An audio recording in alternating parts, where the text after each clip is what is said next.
So we're in your government book in Chapter 9, the Bill of Rights and Other Amendments. So we're going to be talking about the amendments to the Constitution. There are 27 of them, but the first 10 amendments are the Bill of Rights. So what does Noah Webster say here? He says, the religion which has introduced civil liberty is the religion of Christ and his apostles. To this we owe our free constitutions of government. So what do we owe our free constitution of government to? Who? Jesus. I love that. Sir William Blackstone says, the public good is in nothing more essentially interested than in the protection of every individual's private rights.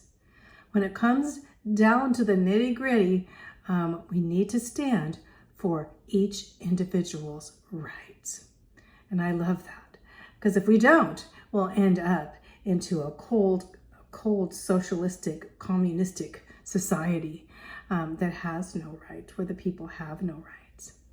So let's go on for here. And basically in the next couple videos, we're going to be talking about the Bill of Rights, and then we're going to get into just focusing on the First Amendment, and then on to Amendments 2 through 10, and then the last amendments up to 17 in the fourth section. So we're going to talk about the Bill of Rights, the Bill of Rights. So what is the Bill of Rights? Well, the Bill of Rights is a statement of individual citizens' legal privileges which may not be taken away by a civil government. It comes from England's constitutional history. Back then they had a feudal contract between the king and his subjects, and they had to limit the king's power.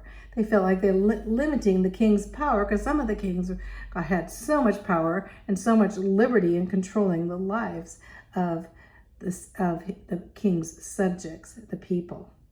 And so this power would increase the privileges of the subjects. So when you think of the Bill of Rights, you think of basically the subjects' rights being increased, our individual rights. Amendments 2 through 8 consist of a long standing of civil and legal rights, and they're recognized not only in English common law, but also in American common law. The First Amendment is so important. The First Amendment legally guarantees freedom of religion, freedom of speech, freedom of the press, freedom of assembly or petition, and this is uniquely American.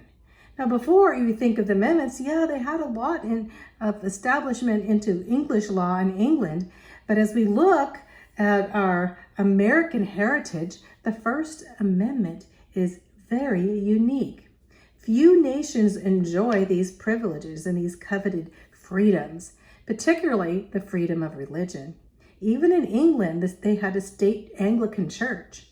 So, and many Americans, American colonists that first came to the New World specifically came to find religious freedom, and many supported the war for independence just to secure this freedom of religion.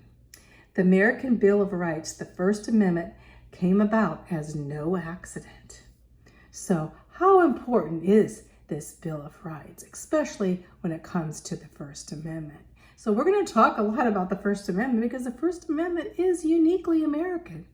The other countries of the world do not have these freedoms, and we're going to go through each one of these freedoms. So first of all, we're going to focus on the background of the Bill of Rights. So there are 3 documents that form this historic background to our Bill of Rights. And one is the Massachusetts Body of Liberties, and that was in 1641. So we're talking way before 1776, when the first Massachusetts set up its colonies in 1640. The English Bill of Rights in 1689, the Virginian Declaration of Rights in 1776. So when we look at our Bill of Rights, we see the colonists knew about rights and how individual rights were so important. In Massachusetts, it was basically established a Bill of Rights, and looking onto England and even in Virginia. So these are foundations.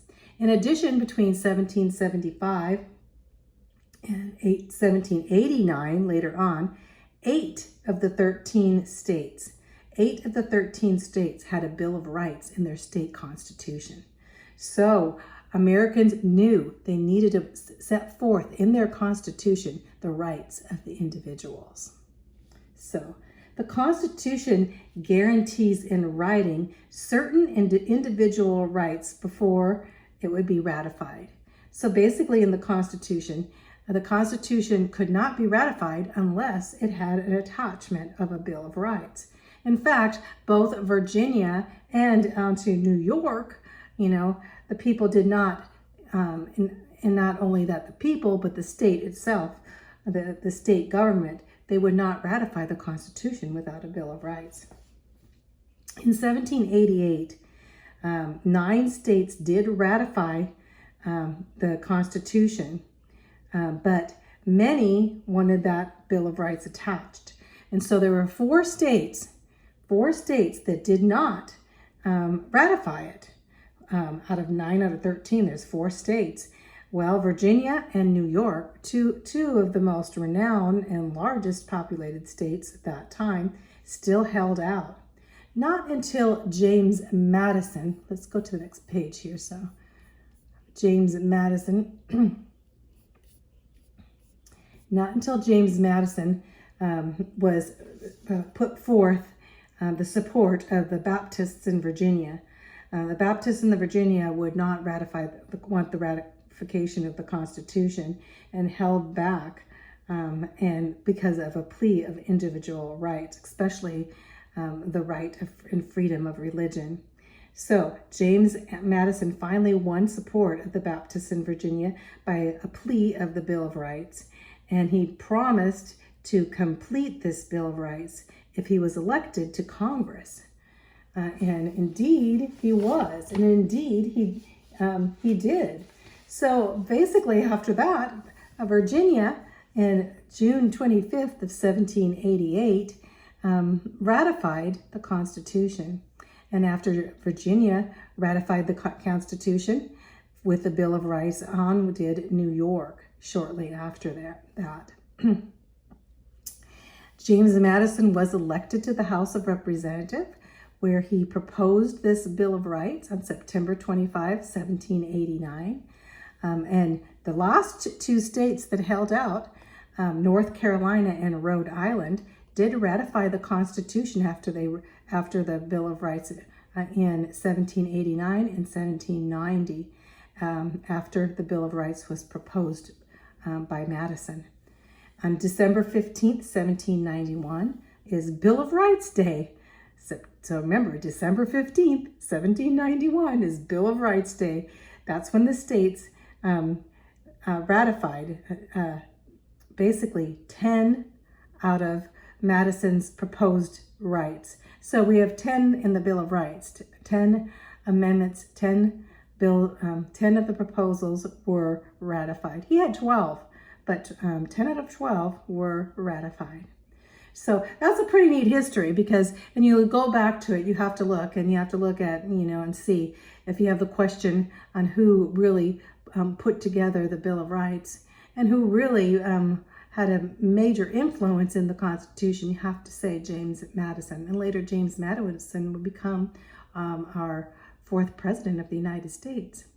So that is pretty a big deal, don't you think? So anyway, on to our rights and responsibilities. So the result of centuries of God's providential workings in history were the result of the Bible's influence and Christian religion on our government, especially the Bill of Rights.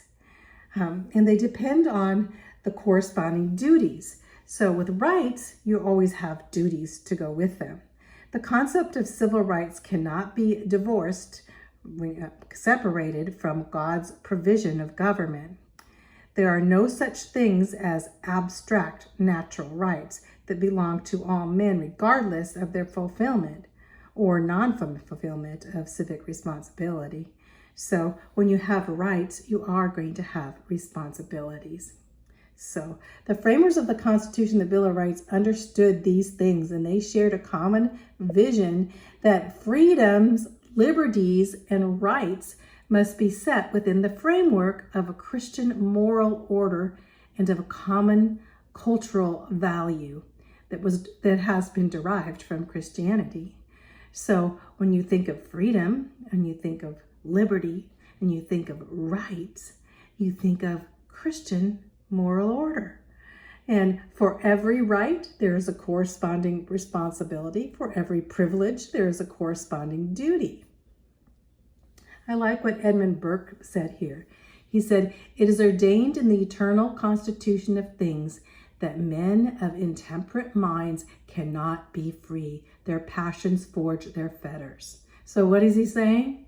Basically, he said, in our internal constitution of things of this world, that men that have sinful minds cannot be free. Because what? Sin chains us. Sin forges our fetters or our chains and holds us in prison, doesn't it? He's right. Here's a picture of pilgrims going to church here in the beginning, right when they got, you can imagine going to church right when they got to America, they put forth that, knowing that they needed to worship God. So the Bill of Rights begins by guaranteeing freedom of religion and of worship, and that was the most important right of all to them. The other rights summed up the right to life, the right to liberty, the right for property under the law. The Bill of Rights originally intended to limit the power of the federal government to controlling these areas. So, and numerous Supreme Court decisions have used the die process, the clause of the 14th Amendment, to extend prohibitions of the Bill of Rights to state and local governments as well. So basically now, following this, state and local governments have followed the plan set forth in the Constitution and the Bill of Rights. So let's go over these questions here now. So what is the Bill of Rights? So what is the Bill of Rights? It's a statement of individual citizens' legal privileges which may not be taken away by the government. The Bill of Rights are our rights that the government cannot take away from us. What group lent the final support for the ratification of the Constitution of Virginia? Well, in Virginia, Madison, he went and he gained the support of the Baptists. And as the Baptists in the freedom of religion, and they would vote for Madison to be part of the government, and voting for him to put forth a Bill of Rights. So Baptist, just say the answer to that question is the Baptist. Number 3, explain the relationship between rights and responsibilities. Well, for every right, we know that there's a responsibility. You can't have rights without responsibility, can you? So that's our first section. I might go ahead and start here in the second a little bit. Well, we'll go in the next section with the First Amendment and do the whole video on the First Amendment.